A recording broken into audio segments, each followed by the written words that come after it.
Hi అండి, welcome to our channel Ammapandu Krishnaji YouTube channel. ఈరోజు మనము కొత్తిమీరతో పచ్చడి చేసుకుంటున్నామండి. కొత్తిమీరని ఇలా చిన్నగా తుంచుకొని పెట్టుకున్నానండి. ఇదంతా కొత్తిమీరని చిన్నగా తుంచుకొని పెట్టుకున్నా. ఇలా ఎండుమిరపకాయలు కూడా ఇలా తొడాలు తీసుకొని పెట్టుకున్నానండి. అన్నీ ఇలా తొడిమలు తీసుకొని పెట్టుకున్నాను.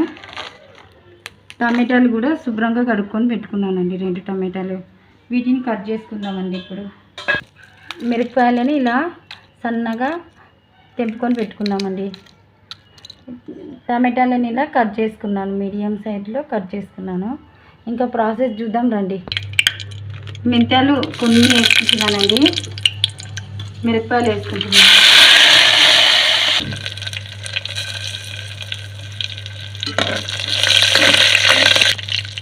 టమాటాలు కూడా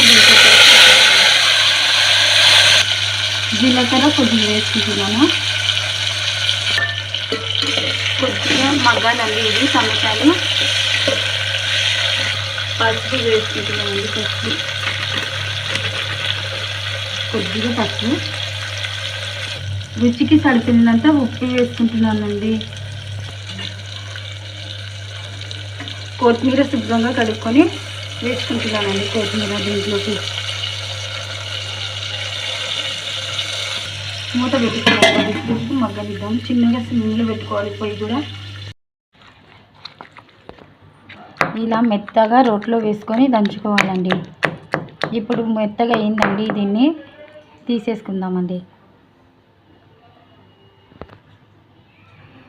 ఒక గిన్నెలోకి తీసేసుకోవాలండి.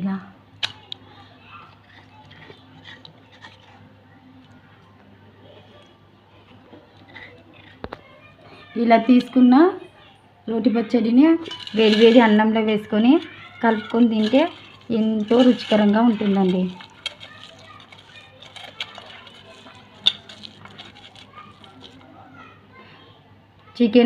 చికెన్ మటన్ కన్నా ఈ రోటి పచ్చడి చాలా టేస్టీగా ఉంటుందండి. మీరు కూడా ప్రయత్నించండి, చాలా బాగుంది. మా యూట్యూబ్ సబ్స్క్రైబ్ చేసుకోండి. Ammapandu Krishnaji YouTube channel. ఎంతో టేస్టీగా రుచికరంగా ఉన్న కొత్తిమీర పచ్చడిని మీరు ఇంట్లో ప్రయత్నించండి. మీ పిల్లలకు ఎంతో ఇష్టంగా తింటారు.